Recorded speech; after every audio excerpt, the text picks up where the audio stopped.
Kita telah mulai lagi dengan pasal yang ke-7. Ibrani pasal yang ke-7 berbicara tentang Melkisedek atau imam besar.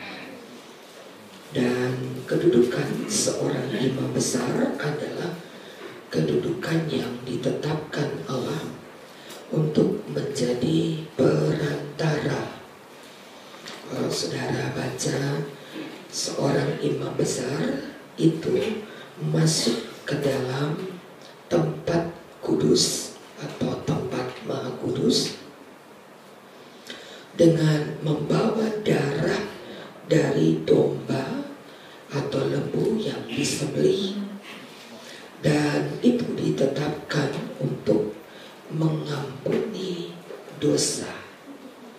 Kita perhatikan, bukan darahnya sendiri seperti pasal 9 yang tadi kita baca ayat 13.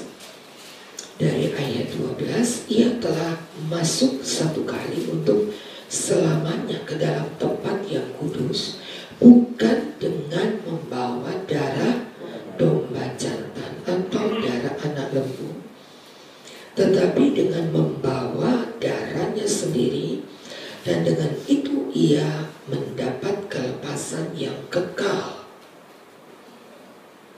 Beda dengan imam besar manusia, sebab imam besar yang tadi sudah kita lihat itu tidak membawa darahnya sendiri,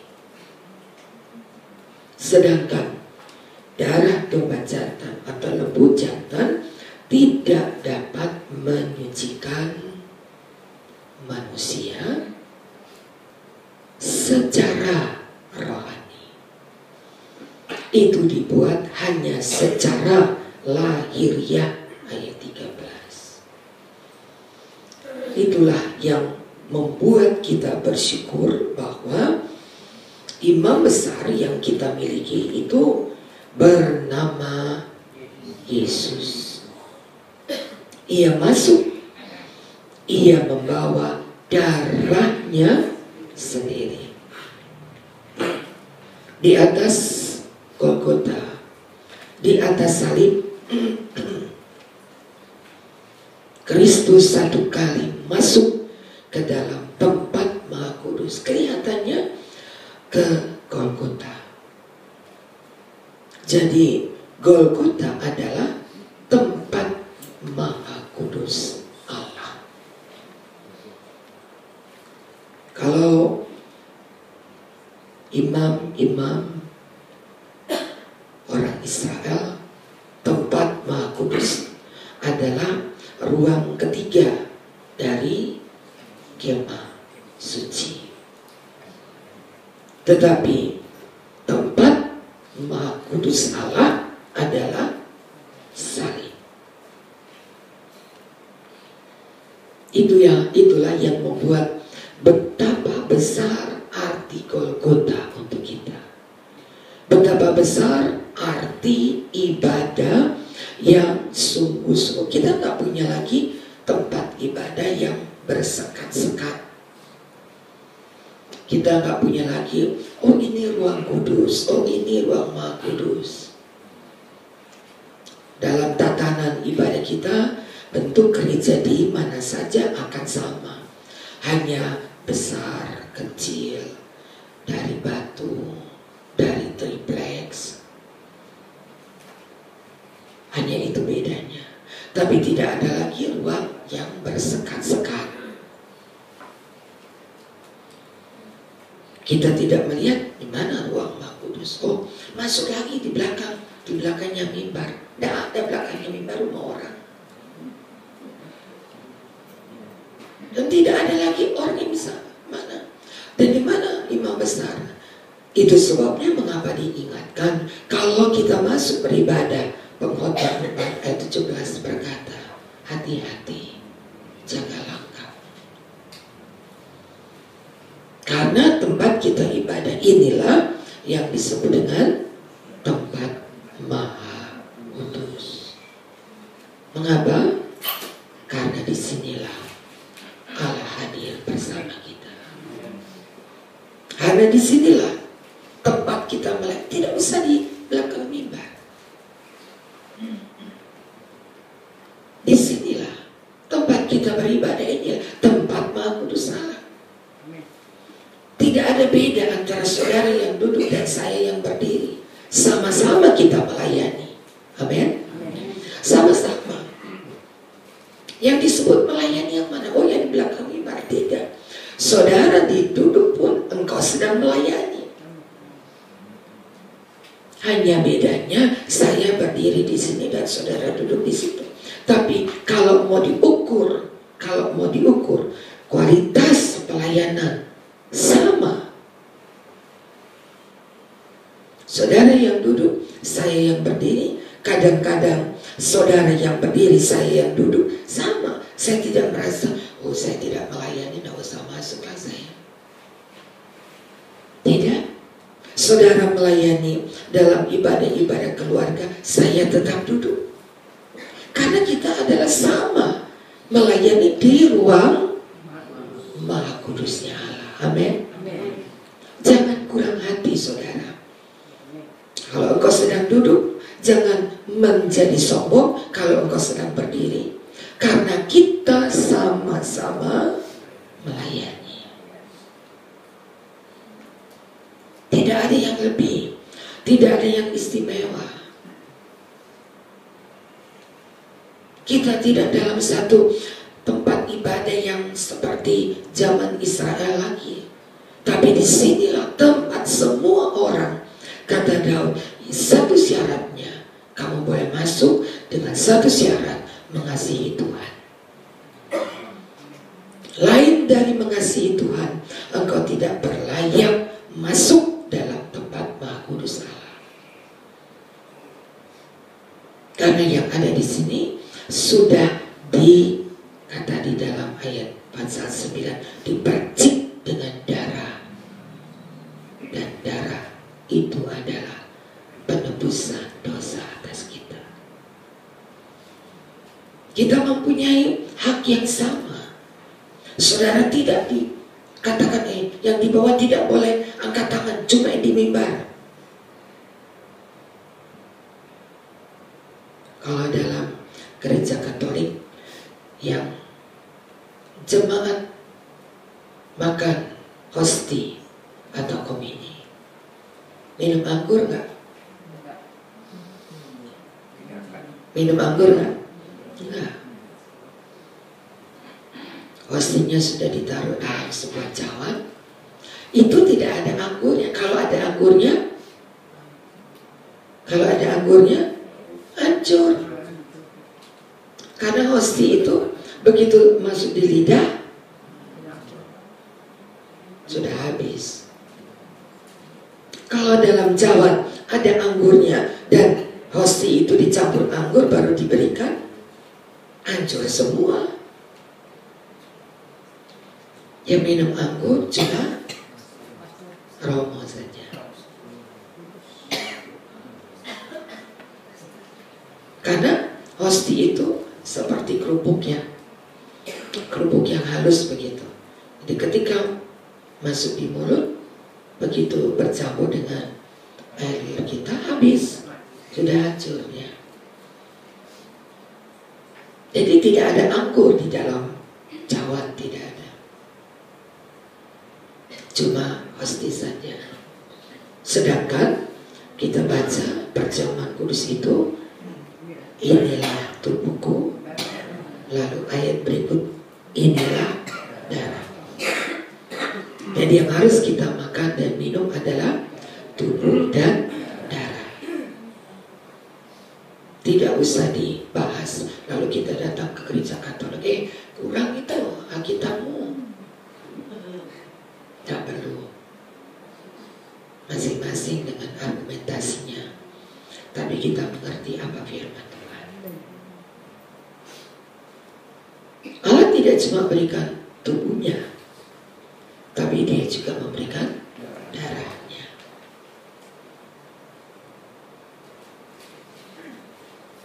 Imam besar yang kita miliki adalah imam besar yang memberikan hidupnya, tubuh dan darah bukan darah lembu atau darah domba jantan, tapi darahnya sendiri, tubuhnya sendiri. Tidak usah berulang kali, satu kali. Amsal 9 tadi, ia telah masuk satu kali, ayat 12, untuk selama-lamanya ke dalam tempat yang kudus, bukan dengan darah domba atau lembu, tapi dengan membawa darahnya sendiri, dan dengan itu ia mendapat kelepasan yang kekal. Hargai ibadah kita, sebab harga dari ibadah kita adalah tubuh dan darah Yesus. Ini harga ibadah. Kalau masih main-main dalam kebaktian, kalau masih anggap sepele ibadah itu, kalau hanya sekedar liturgi kita masuk, kalau hanya sekedar ritual setiap, oh memang begitu kok cara kita, bukan cara. Ibadah kita dapat dilaksanakan, ayat yang ke-14, karena darah Yesus. Bukan liturgi, tetapi kalau kita bisa beribadah karena Ia yang telah mempersembahkan tubuh dan darahnya yang tak bercacat, menyucikan apa? Hati nurani kita. Bukan seperti darah lembu atau domba yang menyucikan secara lahiriah, tapi kita disucikan secara lahiriah dan rohani kita, hingga tiap-tiap kita benar-benar disucikan secara tubuh dan jiwa roh kita. Bukan karena saudara baik lalu engkau masuk ibadah, tapi kalau saya bisa beribadah itu karena darah Yesus. Betapa harga yang besar, betapa harga itu bukan sesuatu yang oh kalau Kristen itu begitu ya, bukan. Karena darah Yesus kita bisa beribadah. Ayat 24 pasal 9, sebab Kristus bukan masuk ke dalam tempat buatan tangan manusia yang hanya merupakan gambar, tetapi ke dalam sorga untuk menghadap hadirat Allah. No, saudara lihat, ketika kita beribadah di bumi, Yesus menghadap hadirat Allah untuk kepentingan kita. Sekali lagi, ketika kita beribadah di bumi ini, Yesus masuk kemana? Menghadap hadirat Allah untuk kepentingan kita. Kita nggak bisa. Tapi ketika kita beribadah sekarang, kita mengerti arti ibadah. Ketika kita beribadah di bumi ini, kita duduk bersama begini, kita beribadah. Tadi kita sudah lihat, kita bisa beribadah karena darah Yesus. Sekarang, setelah kita masuk beribadah karena darah Yesus, karena ada label, ada stempel, meterai darah Yesus yang membuat kita bisa beribadah. Kita masuk dengan darah Yesus. Di sorga, Yesus menghadap Allah. Ketika kita di bumi sedang beribadah, Yesus menghadap Bapaknya di sorga. Ia berdiri di samping Allah Bapa, menghadap hadirat Allah. Saudara baca itu. Lalu dia menghadap untuk siapa? Betul nggak? Roma 8. Cocok kan?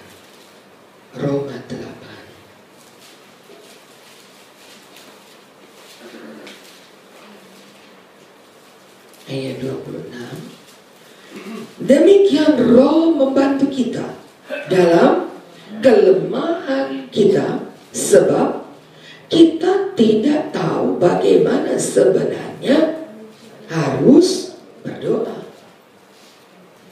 Tetapi Roh sendiri berdoa untuk kita kepada Allah dengan keluhan-keluhan yang tidak terucapkan. Kita tidak bisa berdoa dengan tepat, dengan benar, kita nggak bisa. Doa kita suka ngawur, apalagi kalau lagi ngantuk. Doanya kemana? Amennya kapan? Besok pagi ketika sadar, udah jam berapa ya? Udah jam berapa ini ya? Oh, baru amen bagi penyembahannya sepanjang malam. Udah hebat, lebih dari murid-murid Yesus.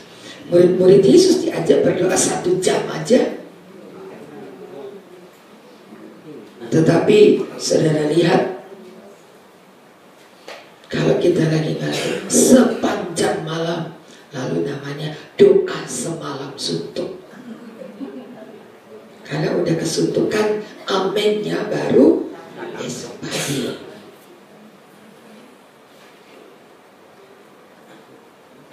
Firman Allah berkata, ketika kita beribadah di sini, di sorga, Yesus menghadap hadirat Allah, membawa doa-doa kita, karena kita tidak tahu bagaimana sebenarnya harus berdoa. Tetapi Roh itu yang berdoa untuk kita. Sekarang kita tahu Roh yang mana ini?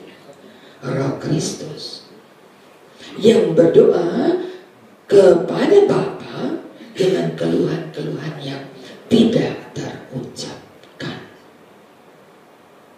Di bawah doa kita.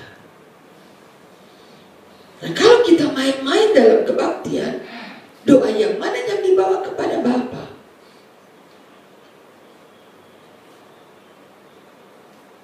Ia tidak menghadap Bapa untuk kepentingannya, tapi dia membawa kepentingan kita. Sebab itu biarlah kita beribadah dengan benar. Biarlah kita beribadah dengan sungguh-sungguh. Sekarang kita tahu, kalau aku beribadah, Yesus yang berdoa bagiku. Ia berdoa. Injil Lukas kembali menegaskan, Injil Lukas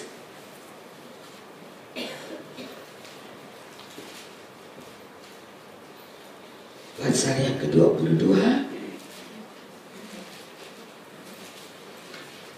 ayat yang ke-32.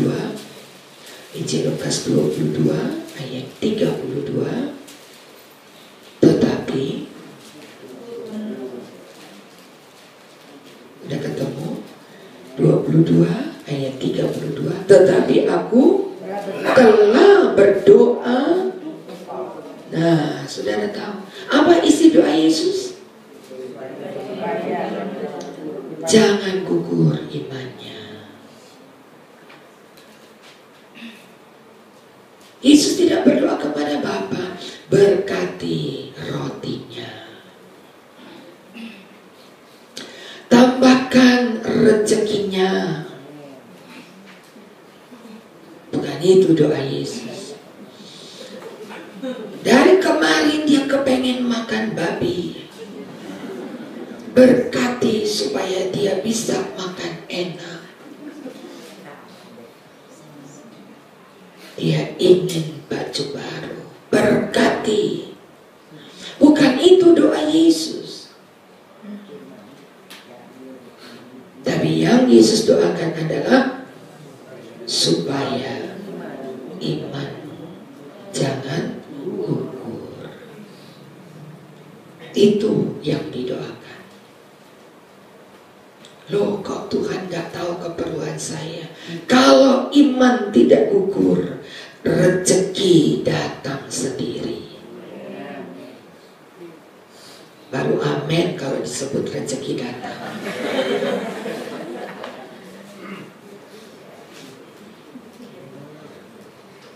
Perhatikan isi doa Yesus. Saudara kan tidak belajar dari saya bagaimana berdoa. Saudara harus belajar dari Yesus bagaimana cara kita berdoa. Jangan lebih pintar dari gurunya. Kalau Yesus tidak berdoa untuk kebutuhan jasmani kita, belajarlah berdoa dari Yesus. Yang kita doakan iman yang kokoh. Kalau iman kita kokoh, tidak ada yang kekurangan. Tidak ada. Kalau iman kita kokoh, berkat itu mengikuti kita. Bukan kita yang kejar-kejar berkat, tapi berkat itu yang mengejar kita. Mana ayatnya? Ada. Di mana? Di mana? Di mana?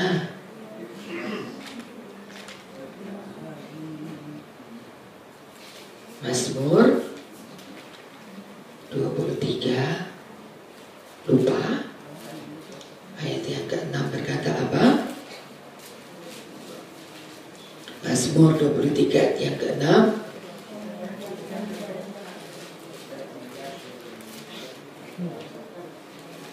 Bersama 3, 4.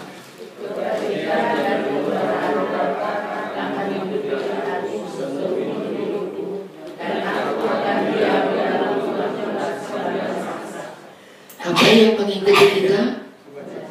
Kebajikan dan kemurahan. Satu kata dari kebajikan dan kemurahan, berkat Allah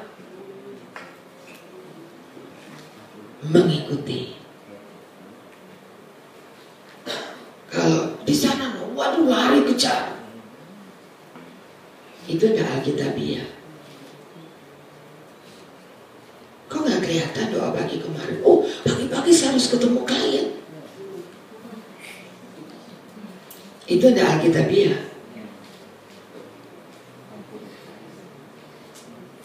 Sebab firman Allah berkata, kalau cari kerajaan Allah lebih dahulu, berkat yang kejar kita. Bukan kita nungguin, kok gak telepon-telepon ya, gak berdering-dering, mati kali ini HP-nya. Bukan di silent, mati kali ya. Dilihat gak mati itu, tapi kok gak ada ya, orderan. Tapi kita bingung. Sementara ibadah, HP dimatikan. Bukan di silent, dimatikan. Begitu dibuka selesai kebaktian, waduh, banyak sekali order masuk. Karena ayat berkata, berkat dan kebajikan mengikuti kita. Ibadah yang benar, ibadah yang diberkati Allah, ibadah yang menyadari, ini saya bisa beribadah karena darah Yesus. Kita menghargai jam-jam ibadah. Kita menghargai Dia yang ada di sementara kita ibadah. Di sini kita beribadah, di sorga Yesus menghadap Bapaknya. Jangan imannya gugur, Tuhan. Untuk melihat kita tetap beribadah dengan iman yang kokoh, tidak ada alasan Bapa di sorga menahan berkat. Jangan kasih berkat, tidak ada alasan. Dan setiap ibadah orang-orang keturunan Yakub, Yesaya 45, tidak akan mencari aku dengan sia-sia. Tidak. Setiap keturunan Yakub yang mencari aku, dia pulang dengan berkat Allah. Itu jaminan. Itu jaminan. Kendor ibadah. Saya susah. Bukan karena tidak ada kolektif saudara, tidak. Karena nanti saudara tidak dapat berkatnya. Ketika kita tidak beribadah, maka tidak ada juga jaminan berkat itu. Masing-masing melakukan ibadah tidak bisa nitip. Harus masing-masing beribadah. Karena berkatnya Tuhan tidak pernah titipkan. Nanti tolong ya kalau pulang bawakan ini untuk si A, untuk si B. Itu bisa. Tetapi berkat yang firman Allah katakan itu diberikan kepada siapa yang beribadah. Allah tidak pernah titipkan berkat. Boleh sih dibaca Yesaya 45.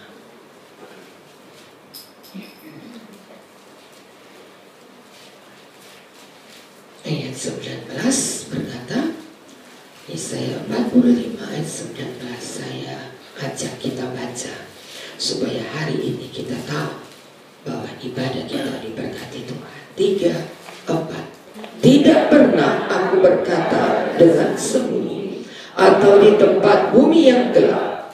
Tidak pernah aku menyuruh keturunan Yakub untuk mencari aku dengan sia-sia. Aku Tuhan selalu berkata benar, selalu memberitakan apa yang lurus. Amin. Tidak pernah aku menyuruh keturunan Yakub mencari aku dengan sia-sia. Tidak pernah. Kalau ada orang bilang percuma kebaktian gak kebaktian, tetap aja sepi. Lah karena saudara kebaktiannya ngawur. Tubuhnya saja yang di sini, tapi hatinya jauh daripadaku. Tapi kalau kita ibadah dengan benar, aku tidak pernah menyuruh keturunan Yakub itu mencari aku dengan sia-sia. Tidak pernah, saudara. Awal segala berkat adalah ibadah. Perbaiki ibadah, maka berkat akan mengikuti kita. Perbaiki ibadah kita. Awal segala berkat itu ibadah.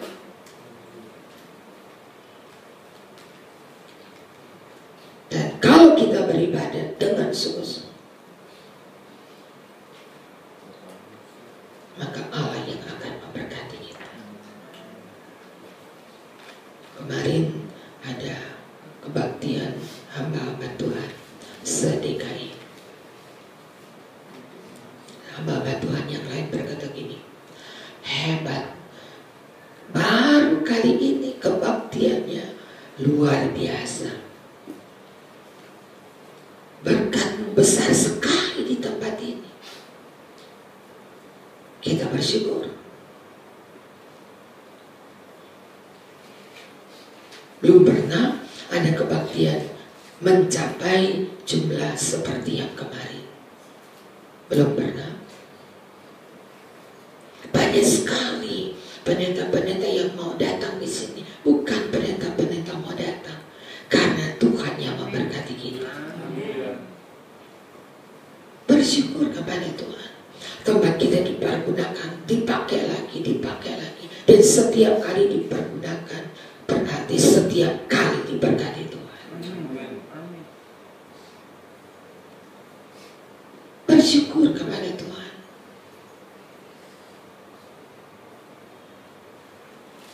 Kalau kita beribadah dengan sungguh, Allah yang memberkati kita. Itu adalah jaminan. Dan saya ingin tiap ibadah kita tidak beribadah dengan sia-sia, tapi dengan segala berkat yang dari Tuhan. Tambahkan kesetiaan saudara. Gairahkan kerinduan kita mencari Tuhan dengan sungguh, supaya tidak pernah ibadah sia-sia. Satu persatu jemaat diubahkan oleh Allah, diberkati oleh Allah. Dan itu merupakan satu kepastian bagaimana Allah memberkati kita bersama. Mari kita berdoa.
ibadah yang sebenarnya.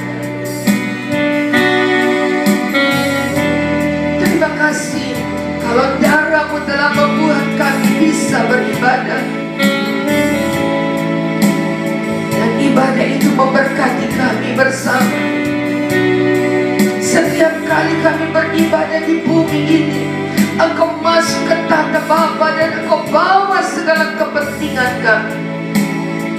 Engkau mendoakan setiap satu persatu jemaat-Mu agar tidak ada iman yang gugur hanya karena sepotong roti, hanya karena kebutuhan jasmani, hanya karena kebutuhan-kebutuhan yang kami tidak perlu bicarakan. Sebab Bapa di surga sudah tahu lebih dulu apa arti kebutuhan kami. Haleluya. Ya belas kasihan-Mu Bapa, penuhi hati kami untuk kesakitan, untuk kebutuhan rezeki,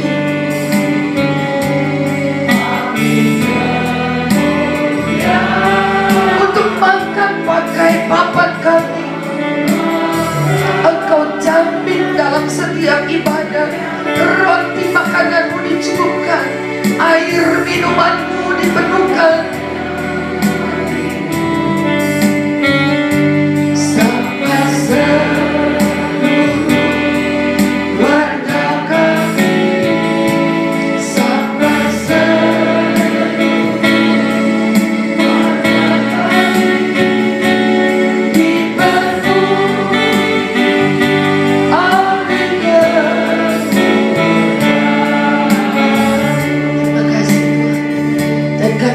Yakin pagi hari ini aku beribadah dengan berkat yang daripada Allah, dan jaminan pasti tangan-tangan tidak ada yang kosong, keluarga tidak ada yang kekurangan, rumah tangga kami dicukupkan dan diberkati.